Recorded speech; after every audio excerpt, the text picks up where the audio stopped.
ассалому алайкум ҳамдиёрони азиз, давом медиҳем наворро аз ба шакли дарорӣ ниҳолҳо. Мана ҳозир мо қарор дорем дар пеши ниҳоли шафтолу. ин ниҳоли шафтолу чанд сола аст Мирбоз?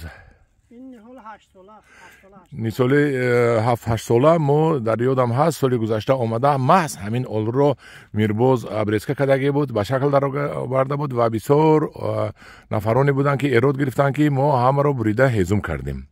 ва мано чӣ хеле имсол мебинем ки ҳезум накарда будем ва ман албатта надида будам ин чӣ хеле баста буд. ҳозир аз даҳони Мирбоз мепурсем чӣ хеле баста буд. Мирбоз дурӯғ намегуфтагист. Мирбоз ҳамин баста буд имсол?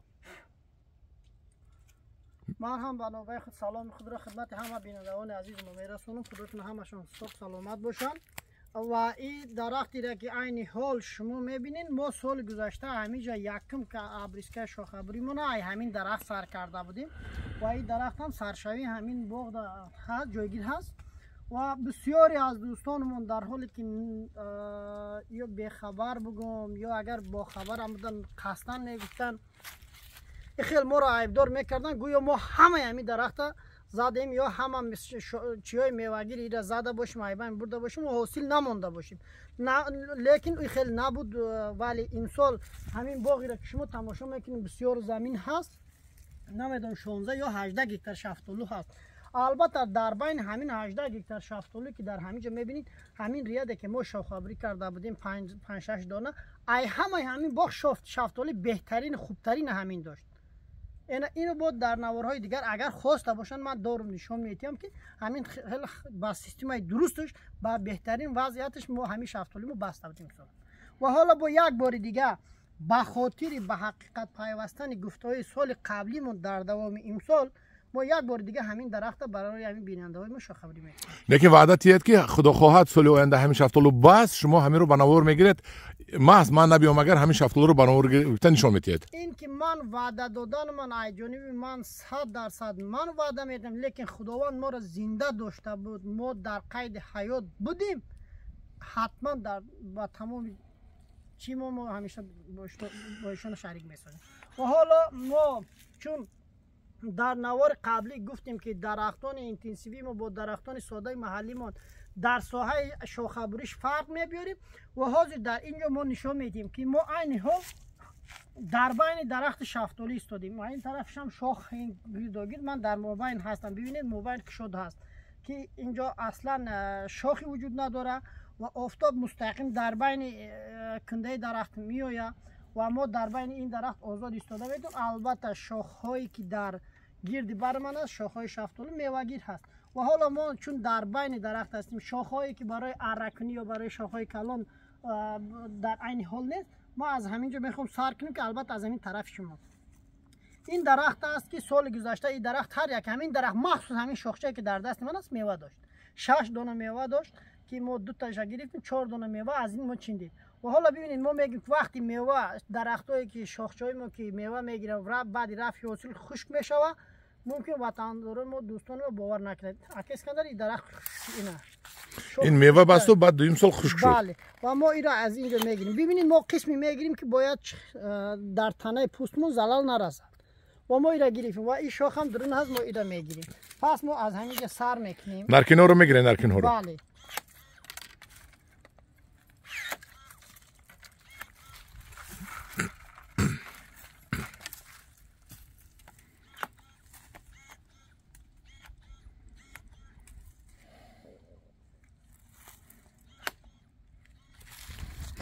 همدیوران عزیز بینید که میرباز شاخهایی که جنگل شده است و داخلی بوته رفته است، داخلی درخت رفته است و با یکدیگرش نزدیک است بریده درخت را تنک کرده ایستاده است و من ببینید نوکی وای شکستگی بود، کسل بود، گرفت اینش که نزدیک بود از اینجا گرفت. من ببینید درخت های کلان ناده ها رو گرفته ایستاده است. باز همچون کاسه به شکل داده است. کاسه شکل معناش که درونش خالی است و شاخهایی که به یکدیگر میرسند البته میرباز گرفته ایستاده است که بالای یکدیگر نبرند و یکدیگر نرسند و یکدیگر را کسل نکنند و شکیده یکدیگر را کسل میکنند.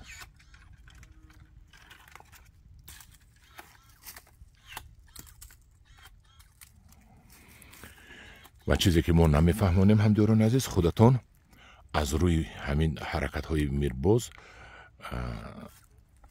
منطقاً فکر کرده کار کنید. همه این رو ما به یاد گرفتن نمیتونیم، گفتن نمیتونیم، وقتی گفتن نمیرسد و منطقای خودتون رو کار فرمانید.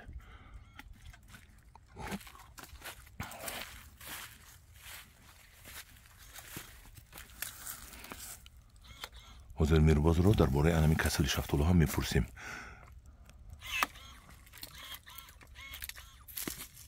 ببینید فعال کنید اینجا در این شاخ هم نقطه حساس قرار دارد و این شاخ هم که هست چون این طرف شاخ نداد اون طرف شاخ دارد و این نقطه میوهگیر همین شاخه هست. این سال این درخت های شاخچک ها میوه خوب میده. این مخچه گل هست و این مخچه گل هست یا مخچه گل هست، این مخچه گل هست. ما چیکار میکنیم؟ این اول ما نمیدونم چیکار میکنیم، شما میدونید، کنی گپ زنید. اینا چون ساحه ای وقتی حاصل میگیره میخنبه، درست؟ بله. البته اینجا کشاد هست برای این و حالا شاخهایی که به این میرسه ما خالی کردیم و نه ما ایرا از این نقطه میگیریم و ما گفتن نمونیم که ما همین شاخی را که زد در همین شاخ ما گلی میوه داریم. نگاه کنید اینجا گل یا گل هست، اما این گل ها وقتی بارور نمیشد و میریزد. این برای همین که ما میدونیم که این گلای گلریز هست و میریزد، ما این را میبرداریم و در جای همین در این شاخچه ما تشکیل میکنیم که برای چی گلش میریزد؟ وای چون در نقطه هست که بارگیر نمیشد، بادریزک میشد.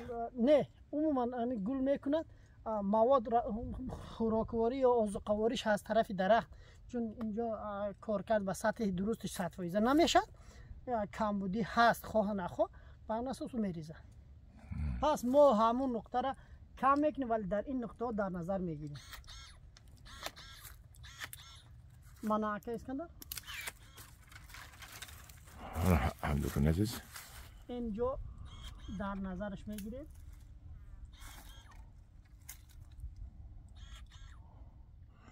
همین طرف پاکیز تازه کنید.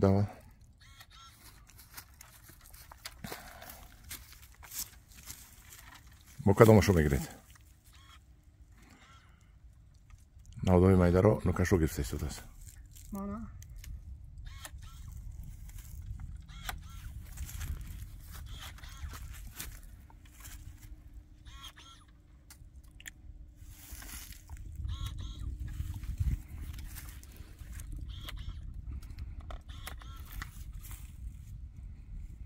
ما گفتیم که شاخهایی که با همدیگر میرسد ما میگیریم. ما میتونیم که نوک همین شاخه ها را نگیریم ولی گرفتنمون خیلی فایده‌ناک هست، چون با زبان عامیانه یا محلی گوییم از رصدخواد بیهوده مواد آذوقه‌واری در اینجا اکنون میشه، این طرف میرسونه. مانا اینجا بینید اینجا همش میوهگیر هست. ما اونجا را گرفتیم، اینجا را گرفتیم، این را در نظر گرفتیم. مانا اینجا میوهگیر هست. ما وقتی که میبریم کمتر بلندتر از نقطه اساسی میبریم که هم آفتاب نرسد، هم خنکی نه سرماش نزند و هم همین گلمون به طرز درستش آذوقه گرفته بتاند و از همین نقطه را باز از سال گذشته میسد اینجا رو میپوشاند. درست؟ پس این ما این طرف بود کردیم و اینجا میایم در این نقطهش ببینید اینجا ما گل داریم. و یک سوال دیگه بیننده ها شاید باشد که همین آیا وقتی شاخه‌بری درختان شفتالو شده؟ دوستان ببینید این نقطه حساس هست، بله شده هست، چون که وقتی درختمان در 70% یا 80% برگ درخت ریخت، درخت در حالت خوب زمستانه و رفت. در حالت خوب پیش در اومدن زمستان ما این حال شاخه‌بری کردن بهترین هست و در این وقتی که ما شاخه‌بری میکنیم درختمون حرکت ندارد، در حالت خوب میرود و در بهار وقتی که درختمون بیدار میشود بدون کدام ضرر بدون کدام چیزی درختمون نشو نمو میکند و آبی که در ریشه موجود مستقیم میاد درختمون همه مخشاش بارور بوده به یگم کم بودی به یگم مشکلی است باقی یگان چیزی باشد ما مینویسیم یا فراموش کرده باشیم بعدا در خاطر ما میاد براشون شریک میشیم هر سوالی باشه ما رو سوال کنیم ولی بجای خلق من سوال میتونم سیب و نوک که عادی است او هم خیلی میبریم نه سیب نوک گیلاس اینو و درختان اینتنسیوی با یک حالت بریده میشد که ما اونجا قبلا در نوارا نشان دادیم حالا یگانجا با سیب هم میبریم خدا خواهد سیب یا سیب رو بریدم نشان میتیم و این حال اینجا این شاخ در اینجا ماندنش درست نیست ما برای میوه شده امسال ماندیم این سال دیگه میبردیم یعنی که همین سال همین نودارو امسال برای همین نودارو امسال برای میوه گیری ماندیم سال دیگه از همین بیقین میگیریم او از همینجا میبریم این رو میمونیم باز این قسمتش رو سر کردیم برای دوستانمون یک سوالشون باید باشه چی با درختای جاش خیلی شده است برای چی کسل شده است من کسل نیست این وقتی تکنیکا درون شاخ درختها میگرده چون این درخت گفتیم ما سرشوی درخت زمین جایگیر هست وقتی کلیچکا برای دورو میاد یا برای جفت یا برای چیزی یا برای هر چی میاد همین شاخه رو میزنه اینجا زده است تراکتور زده است کلیچکا زده است ما البته نگاه بین این درخت ما درست هست با حسابی چی ولی کلیچکا زده است ببینید ها خلاص گپ ما فهمیدیم که همین رو کاسه شکل کرده منم خیلی تنوک میکنید و بلو یک دیگرش نبروید و من بسیار بسیار شاخه های گلدار مخشه های گلدار هم موندید اکن نوار بسیار نشد گفته یک تا سوال میتونم به شما این جاشو تراکتور نزده است این چیکلا سال است من این شیرش برآوردگی من اینو خال بسیار کسال میتاز منم شیرش برآورده است این رو چیکل صحت کنن منم شیرش رو من شیرش چی است ایرا در انگلیسی یا گوموز میگن گوموز یعنی این در دو حالت میشد یکی در حالتی که بغمون البته با طرز درستش بر وقت معینش آبیاری نشده است آب نخورده است بر اون اساس دویمان که هیچ آب نخورده است در اون حالت هست برای چی که آب بسیار خوردنش این مسئله است و آب زیاد خوردن بر اون سبب آب به وقتی که ما میمونیم در درخت ها درخت در هر حالت اون آب چیزی ضروریات خودش میگیرد ولی یک مقدار دیگه برای ذخیرهش در ریشه میگیره وقتی ریشه اون چیز را گرفت در بالای درخت میته که عملیات زویلان فولیان میگه در بین پوست و استخوان صورت میگیره ریشه میگیره از بالا میته وقتی بالا میگذره اینجا چون برگ نیست زمستان هست رسخود نمیشد میآید در این تریتوری در این منطقه جمع میشد در این منطقه جمع میشد دیگر این طرف هم نمیگیرد ابران طرف ریشه هم نمیبروید اینجا جمع میشد باید حرکت کند وقتی که در این حالت پوست دیگه علاجی نداره پوست میدره پاره میشد این را خارج میکند این شیره یعنی شما گفتنه که در دو حالت یعنی که نهایت کم آبی و نهایت سر آبی بله البته سر آبی به وقتی مثلا در وقتش که باید آب لازم باشه نمیتیم ولی در وقتی که عین حال نالازم هست آب سر میتیم چون آب برای کسی لازم نیست سر میتیم بادا که با زمین آب خورد نه این روز آبخوری مشکلی خودش داره پس ما برای نست کردن این چیکار باید کنیم وقتی ما برای دوستان میگیم که کربامید یا همون مچوین گفتگی خودتون 5% ما وقتی استفاده میبریم وقتی تنه درخت میشیم کربامید انا همیو رو همش ملایم کرده همش میریزوند وقتی که ریخت ما در اپیلا سایدوم یا در ابراباد که دیممون بر این بوردوپنت یا بوردوپیست دیگر که داروی هست مثلا هم تیارش در مغازین ها در اپتیکا ها داروخانه ها هست و هم ما میتونیم از خودمون بسازیم از اون استفاده میبریم که مسئله ساختن بوردوپنت و بوردوپیستش با مرحله خود این کتی ما بعد در روارهای بعدی میرسونیم این بردوس که جیت کسان بردوس که مویه بردوسی گفته شما بله و حالا ما عین حال از داروهای 5% کربامید استفاده کنیم برای نیست کردن این کافی هست میرباز تشکر به شما اکن نوار بسیار میشد من در اینجا قطع میکنم و پیش از قطع کردن نوار میفهمونم که من همین یک طرفش رو برید میرباز بینید من این طرف نو بریده من این طرفی بریدگیش و شما از همین حرکت های میرباز منطقاً خودتون خلاصه براری کرده برید من دیده چخل بریدین من موبایل شفتالو در آمدم موبایلش خالی است از موبایل نشانتی هم منم خیلی шафтолиҳоро бурид ба шаклдор. хай ҳамин тоқат кунам камтар дигар. ин 15 минут шуда рафт. ҳаминҷашо тез буред канен нишон тият халқан ҳаминҷашам. чӣ хел кунем ки ман қат кунам? ман ҳамин касалиҳошро гирифта истодааст, хушкшудагиҳошро гирифта истодааст. тунук кард мана мирбоз.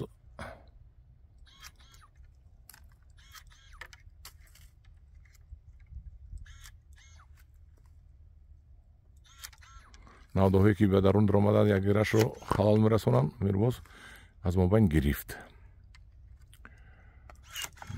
ман ҳам ҳамин фикро доштам ки ҳамаро бояд гирифт шумо. ана ҳамдиёрони азиз, این شاخ باید امسال از اینجا گرفته میشه برای میوه‌ای که دارد. امسال گذاشت کردیم، امسال بیست تا اسپول گرفتیم. امسال میوه همین شاخ رو میگیرید و سال دیگه از بیخین شاخ رو میبرید میپرتوید. و شما حرکت میکنید که شفتال رو به بیرون رفتن گیرد. چون یا در روی دوای پیوند نیست این درخت‌ها، نمیدونم یا در روی بادام پیوند است یا در روی شفتالو پیوند است و رزمیری یا 5 به 5 هست، هم بین ریاد هم بین قطار 5 به 5 است. ما اگر شفتالومون اینتنسیو باشد 2 به 4 یا 2.5 به 4 100% درست است، چون مابین اونا خالی نمیشه. البته مابینشون در این حالت اینتنسیوی درختان دیگر می باشد و فاصلهشون کم میشه. میرباز رحمت به شما میندار. باز نوارهای آینده را از شما انتظار هستیم. از نام اهل گروه به شما مینداری خود رو بیان میکنیم که انا تاجیکستانی ها رو ما یاد میتیم که چخیل شفتال هاشون رو هم عمرشون رو دراز کنند با همین نمودی ابرسکا و هم شفتال های خوب گرفته با مزه گرفته استعمال کنند. خدا در پناهتون شما را نگاه دارد در پناهش و اهل گروه به شما خداحافظی میکنیم.